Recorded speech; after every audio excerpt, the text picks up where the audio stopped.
Assalamualaikum warahmatullahi wabarakatuh, Bapak dan Ibu sekalian. Selamat pagi. Bertemu dengan saya Ahmad Rofi Surya Hadi Kusuma yang akan mendampingi Bapak dan Ibu menjadi teman belajar di acara webinar dan workshop nasional pengembangan karir bagi pendidik dan tenaga kependidikan di tahun 2021 ini, yang fokusnya kita akan sama-sama ngobrolin tentang bagaimana sih meneliti dan membuat PKK itu.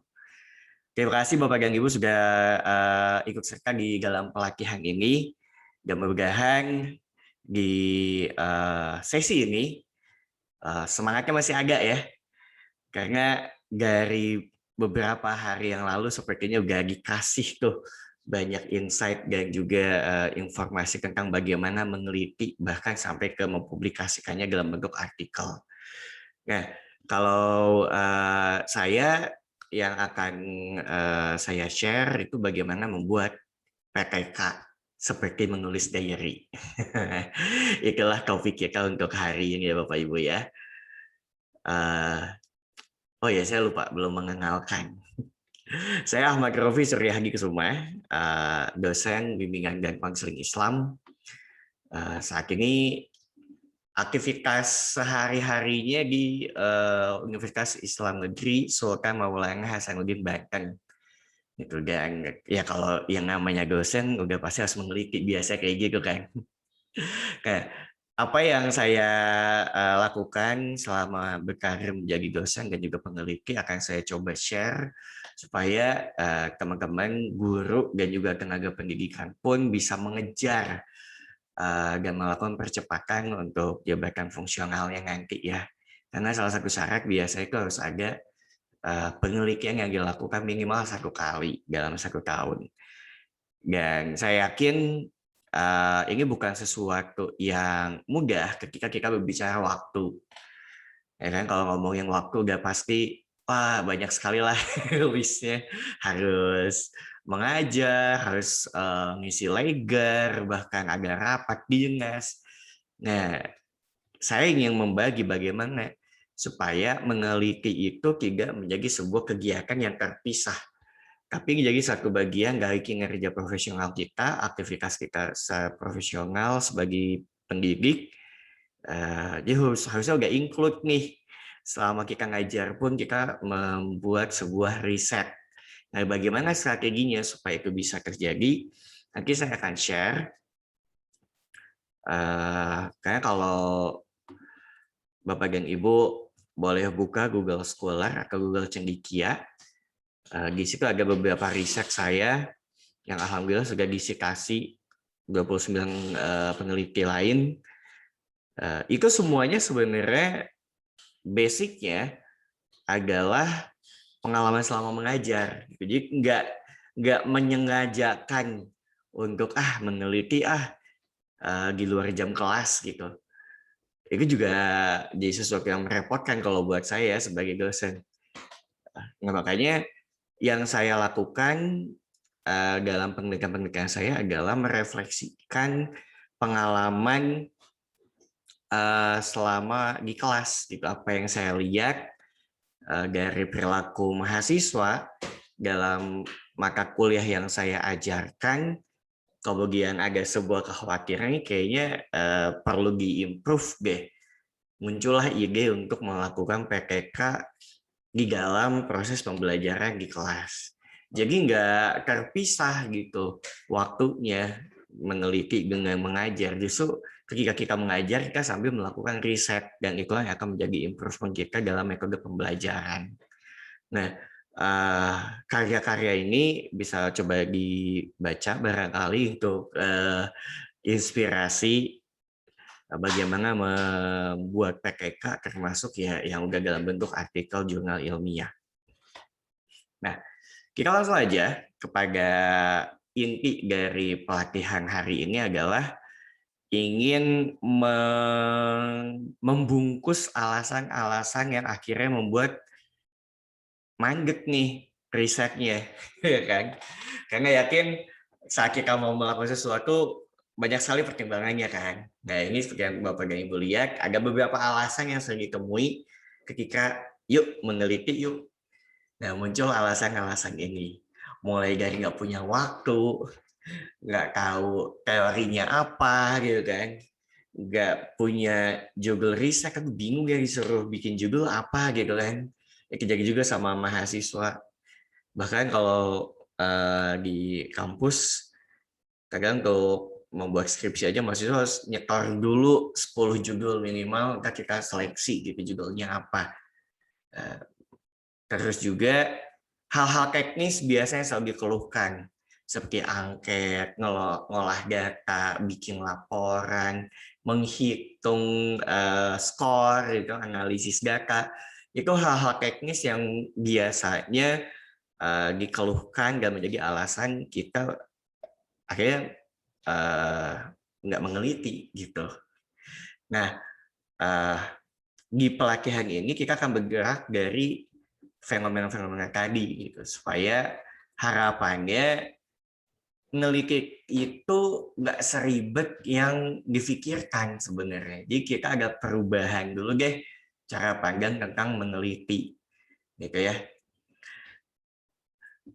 Perubahan cara pandang itu akan jadi target kita. Termasuk lagi ada skillnya supaya ya nggak seribet yang dipikirin gitu meneliti itu. Karena ya kalau mereka alasan-alasan ini kan semuanya berawal dari ketidaktahuan dan ketidakmampuan untuk melakukan hal-hal teknis.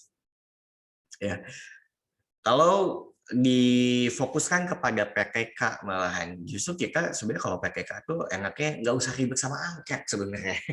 Karena penelitian tindakan kelas ini kan masuknya kepada metodologi kualitatif. Artinya kalau kualitatif itu kita tidak bertemu dengan skor, nggak bertemu dengan perhitungan, tapi justru kita hanya membahas catatan-catatan yang kita peroleh selama penelitian. Karena basicnya adalah observasi, wawancara gitu. Yang itu sebenarnya bisa dilakukan ya selama mengajar, ya enggak. Jadi ya nggak ribet sebenarnya pakai K itu. Ya, kita akan mulai dari satu permasalahan yang sering banyak dikeluhkan kalau ngomongin PKK. Kita harus mulai dari mana sih sebenarnya meneliti itu gitu kan pertanyaannya. Atau pertanyaan lain biasanya eh, gimana ya supaya bisa dapat judul gitu kan. Nah, saya ingin mengajak Bapak dan Ibu sekalian untuk menemukan dulu apa sih yang diresahkan dari anak didik kita. Ya, Bapak dan Ibu memiliki target pencapaian kompetensi. Kalau dalam mata pelajaran berarti pemahaman materi, aplikasi materi gitu kan sampai ke pengembangan keilmuan. Tapi kalau dalam bimbingan dan konseling, karena saya ada basicnya di BK, kompetensi di sini lebih pada kemampuan siswa untuk melakukan sesuatu yang berhubungan dengan tugas perkembangan dia, kemudian juga karir, kehidupan sosial, dan sebagainya. Jadi ketika kita melihat yang harusnya dalam satu tenggang waktu, misalnya dalam 3 bulan, Bapak dan Ibu melihat perubahan siswa dapat melakukan sesuatu, kok kayaknya dalam 3 bulan ini nggak muncul. Harusnya di situ udah mulai ada keresahan. Ya, itu yang disebut dengan gap. Kondisi ideal dalam 3 bulan misalkan mampu menggunakan rumus tertentu kalau dalam matematika. Tapi ternyata rumus itu saat diberikan evaluasi nggak kepake nih sama siswa, bahkan nggak bisa mengoperasikannya. Itu udah disebut sebuah gap, sehingga seorang pendidik harus mulai berpikir metode apa yang perlu dirubah supaya kompetensi itu bisa tercapai. Kan frame-nya PTK kayak gitu kan. Ya. Jadi yuk kita lihat lebih dalam lagi pakai perasaannya melihat siswa. eh, selama proses pembelajaran, dari hasil nilai evaluasi, bahkan ke perilaku sehari-hari di kelas itu juga menjadi sesuatu yang perlu untuk diperhatikan dan menjadi tema-tema riset yang menarik sebenarnya. Dalam 1 tahun ini, PJJ sudah diberlakukan.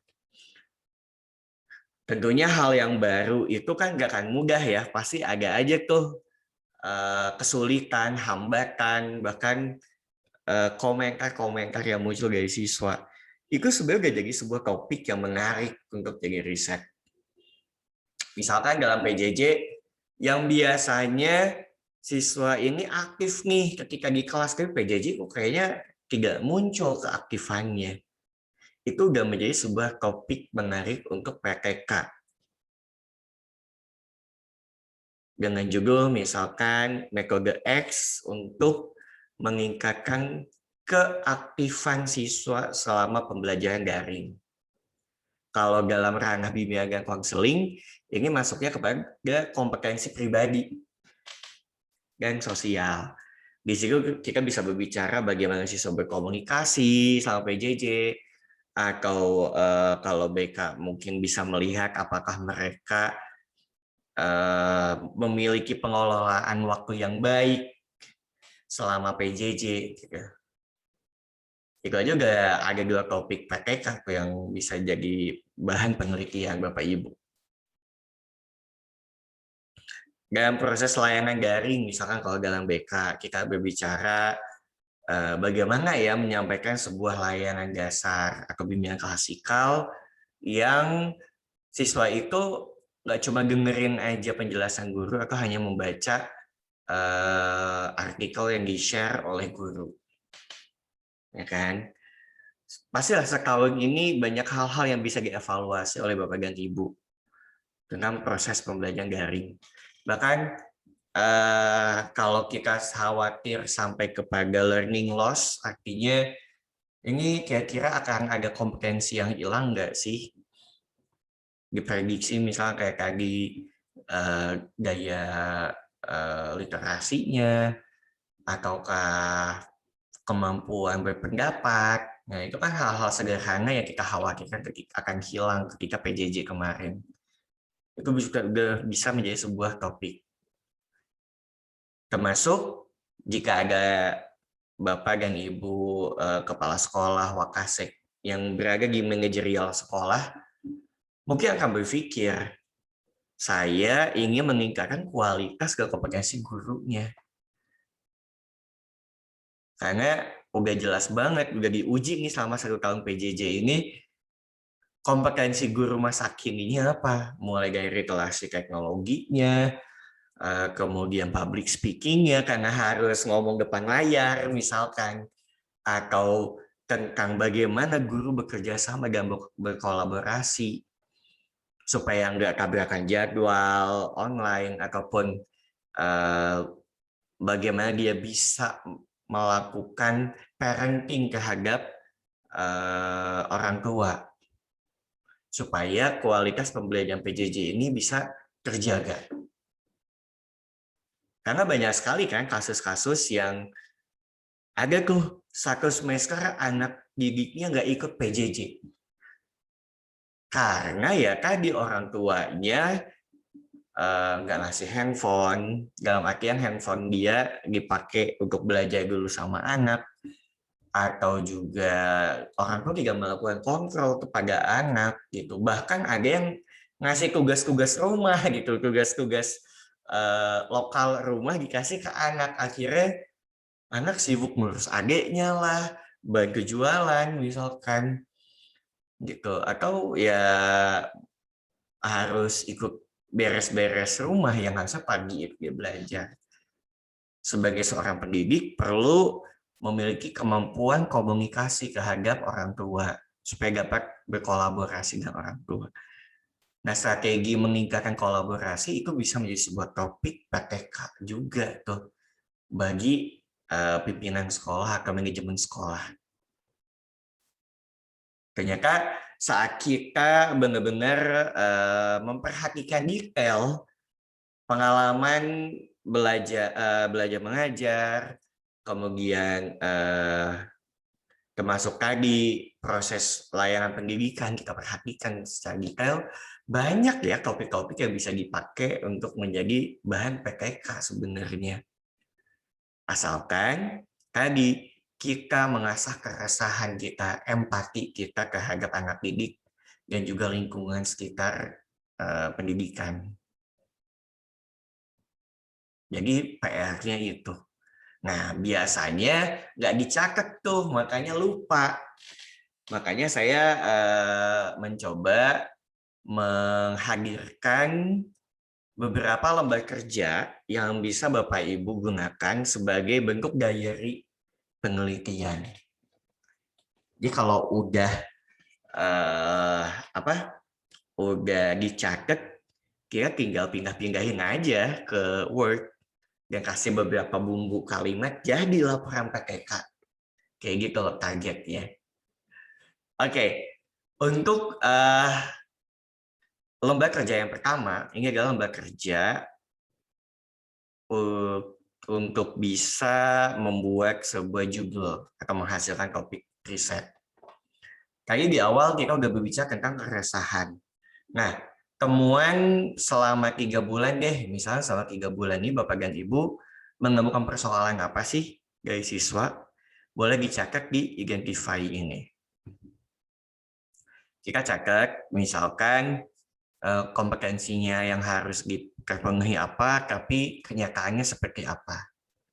Akhirnya ada ketidakmampuan siswa melakukan sebuah target pembelajaran, itu dituliskan di identify, kemudian harapannya sebenarnya apa sih yang pengen kita tuju. Ketika ada persoalan ini, kan pasti ada banyak tuh dari tiga bulan itu. Pilih deh satu yang paling penting untuk ditindaklanjuti. Tuliskan di goal. Baru kita memiliki plan apa nih. Kira-kira untuk mencapai goal itu ada banyak strategi kan? Dituliskan dulu aja. Yang menurut Bapak dan Ibu ini bisa dilakukan. Nah, tinggal dipilih satu hal yang bisa menurut Bapak dan Ibu ini bisa mengimprove siswa supaya bisa mencapai goal ini. Sebenarnya dari 3 poin ini aja udah cukup bisa dapat 1 judul. Tapi kalau mau lebih dalam lagi, kita bisa masuk ke poin 4, 5, dan 6. Di poin 4, di output, ini kita berbicara selama ini, dalam 3 bulan tadi, yang Bapak dan Ibu lakukan apa sih implementasinya? Dari banyaknya plan ini, pernah nggak ngambil salah satu tindakan? Lalu hasilnya seperti apa? Sejauh apa goal ini tercapai? Kalau kita berbicara indikatornya ada afektif, kognitif, dan perilaku atau psikomotor, dari 3 ini yang tercapai apakah sudah 1 aspek, 2 aspek, atau 3 aspek? Atau belum tercapai sama sekali? Mengapa hal itu bisa terjadi? Tuliskan di refleksi sehingga kita bisa tahu, oh ternyata yang lebih baik untuk dilakukan adalah apa. Nah, supaya nggak bingung, kita coba lihat deh hasil isian saya. Ini yang saya bikin kalau berbicara bimbingan dan konseling. Saya coba mengambil persoalan yang paling sering terjadi di sekolah, yaitu pelanggaran. Nah, ya, pelanggaran ini hal yang selalu dikeluhkan biasanya, kan? Mereka akar masalahnya ya dianggap nggak penting aturan itu, karena hanya jadi pajangan si aturan sekolah ini. Sehingga kalau kita membuat siswa meningkat, memiliki kedisiplinan, tidak melanggar aturan gitu kan, hidupnya rapi, Yang paling penting adalah memahami norma dan etika itu secara personal. Bukan hanya tahu bahwa di sekolah itu ada aturan apa aja, tapi dia menganggap penting si peraturan yang dibikin di sekolah itu. Artinya poin pentingnya adalah kesadaran diri akan aturan dan norma ataupun etika. Nah, di plan ini, Bapak dan Ibu bisa mencari dari berbagai teori atau artikel-artikel yang berbicara tentang norma dan etika. Nanti saya akan kasih tahu caranya. Nah, saya menemukan ada beberapa hal yang bisa kita lakukan untuk menyadarkan siswa mengenai beretika. Yang sering terjadi itu adalah penegaran kata tertib dan membuat poster kata tertib. Ternyata setelah kita lihat hasilnya dari kegiatan ini, kata tertib yang dipajang itu tidak mendapatkan perhatian gitu. Poster-poster yang banyak itu nggak mendapatkan perhatian, hanya selewat gitu. Akhirnya gampangnya nggak kuat kan.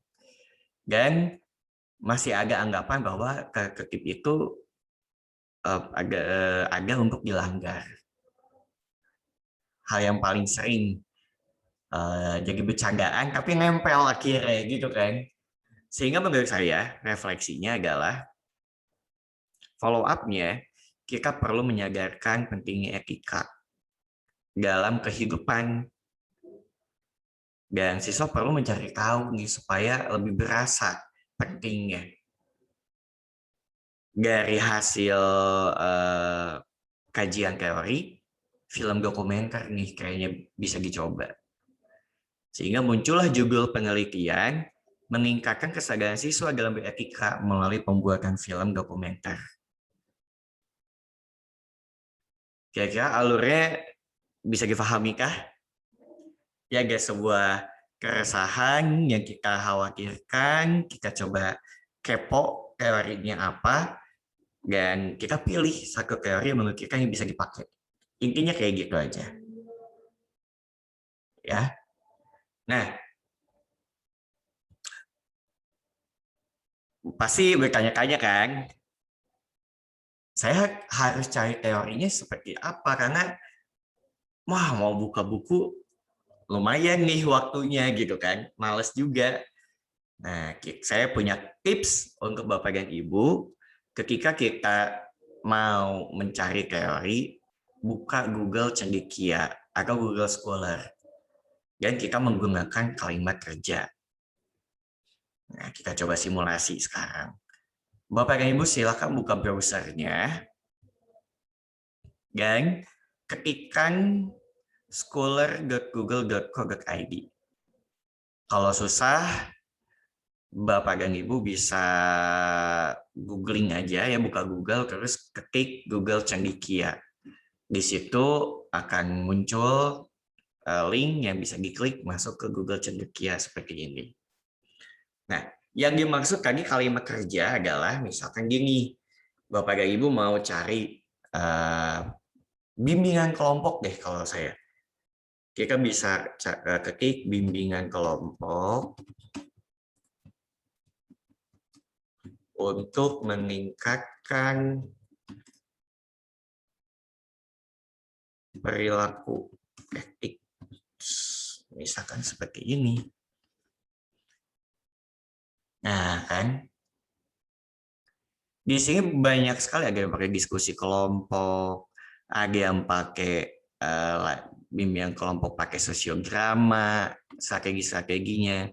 Ini yang saya bilang tadi di plan. Kita memilih strategi. Kita tinggal pilih dulu aja satu-satu, kita baca. Nah, kita lihat nih. Kita bisa klik kanan, klik ini aja, versi HTML, diklik kanan, buka di tab atau mau langsung diklik juga boleh. Nah, kita bisa baca tuh. Nah, yang harus dicari apa? Yang harus dicari, pertama masalahnya dulu mirip nggak sih? Ya kan? Kalau ini teori, biasanya masalah itu ada di kalimat-kalimat akhir.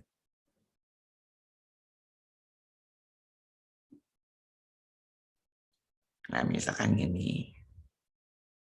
Tuh kan? Ternyata persoalan sopan santun yang dimaksud itu adalah dampak dari pergaulan yang tidak baik. Bagi ngomongin sosial. Makanya di sini layangannya menggunakan bimbingan kelompok dengan sosiograma. Kita bisa mempertimbangkan alasan yang kedua, ya. Alasannya, misalkan ada satu teori ini, sosiograma itu didasarkan karena berkaitan permasalahan sosial. Yang paling tepat adalah menggunakan sosiodrama. Misalkan seperti itu. Nah, Bapak Ibu, tinggal yang selanjutnya adalah cari ke pelaksanaan. Kebetulan ini pakai PTK nih, wah pas banget. Tinggal ikutin aja alurnya gitu kan. Di siklus 1 ngapain, siklus 2 ngapain. Nah, biasanya kayak di hasil dan pembahasan. Misalnya Bapak dan Ibu silakan baca aja hasil pembahasan. Mana yang meyakinkan Bapak dan Ibu untuk diikutin, itulah yang dipilih. Jadi plan, strategi atau metode tindakan yang akan digunakan. Jadi caranya seperti itu. Atau biasa persoalan lain adalah angket, ya kan? Nah, Bapak Ibu pasti bingung nih kalau mau pakai angket, angketnya kayak gimana ya? Apakah harus bikin dulu atau pakai yang udah ada? Bapak dan Ibu bisa coba misalkan di sininya kuesioner, ya kan? Tentang misalkan perilaku etis yang tadi aja.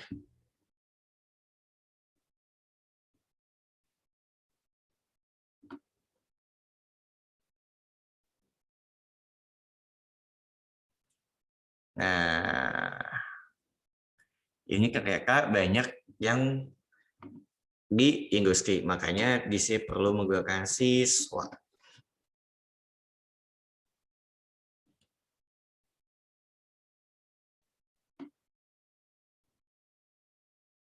Biasanya yang paling gampang adalah kalau kita carinya di sini jenisnya, misalkan kita bisa buat lagi apa deskripsi kah atau tesis, biasanya itu ada lampiran angketnya.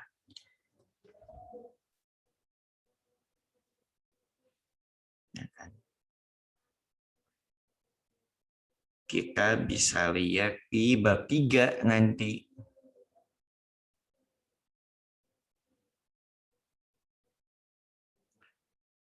Biasanya ada bab 3 atau di kalau jurnal itu metode.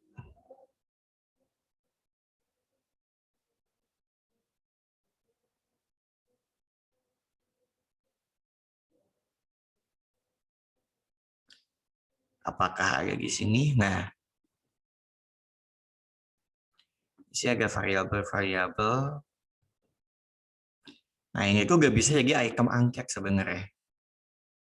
Ya, mengapa itemnya jadi siswa mengucap salam berpapasan, siswa memperhatikan menggunakan guru, karena yang mau diukur adalah perilaku. Nah, kalau tadi kesadaran, berarti lebih ke mengapa penting untuk mengucap salam, kayak gitu. Misalkan saya akan mengucapkan salam kepada guru untuk membuka komunikasi, misalkan kayak gitu. Ya, jadi kita bisa menggunakan kalau browsing itu bisa pakai bahasa kerennya sih working title. Kalau saya bilangnya kalimat kerja atau kata kerja. Jadi sini tinggal cari begini aja, nanti lihat di bab 3-nya atau di bagian metode. Itu bisa jadi bahan-bahan untuk angketnya. Oke, sekarang kita lanjut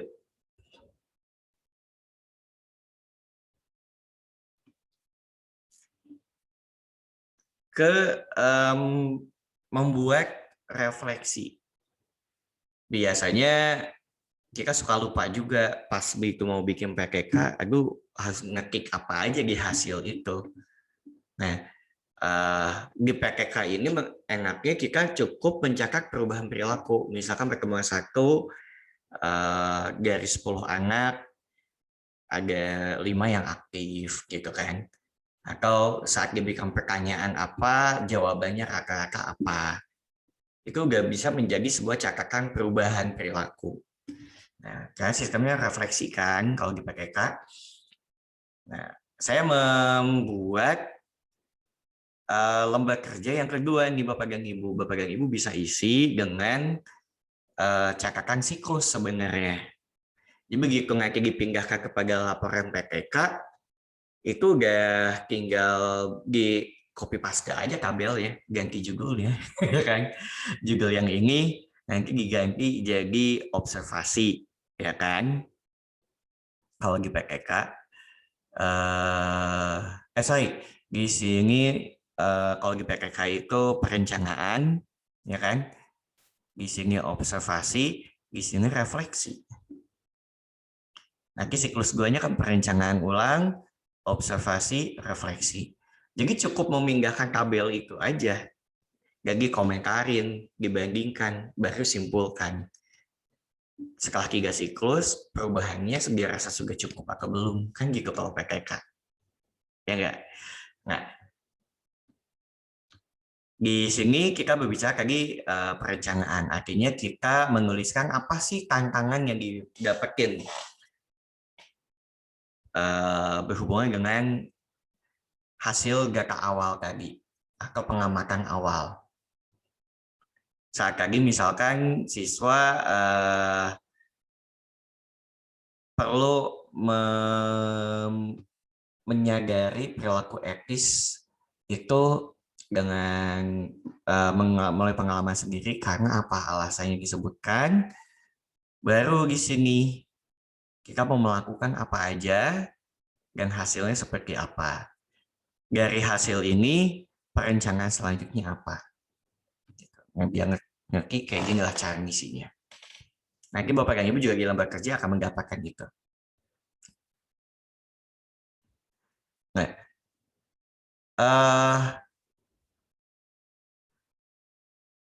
misalkan di awal saya sudah menugaskan siswa untuk membuat film dokumenter dalam 1 minggu. Nah, saat pertemuan minggu kedua, saya melakukan wawancara, tanya acak aja ke siswa. Waktu bikin film kayak gimana sih perasaannya? Ternyata siswa bilang, susah ya untuk dapat narasumbernya karena film dokumenter kita nggak tahu harus nanya sama siapa. Dan dokumenter itu berapa lama sih durasinya segala macam. Sebagai guru BK saya juga nggak tahu nih gimana ya untuk bikin film dokumenter itu.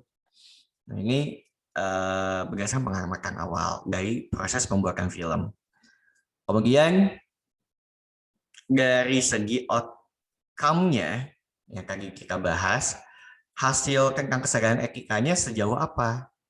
Baru mampu mengidentifikasi, oh ini loh perilaku etis yang harus dimiliki sebagai siswa baru kelas 10. Tapi mereka bingung juga nih, kira-kira perilaku etis yang dimaksud itu kayak gimana sih kalau dalam kehidupan sehari-hari? Mengapa ingin menjadi penting?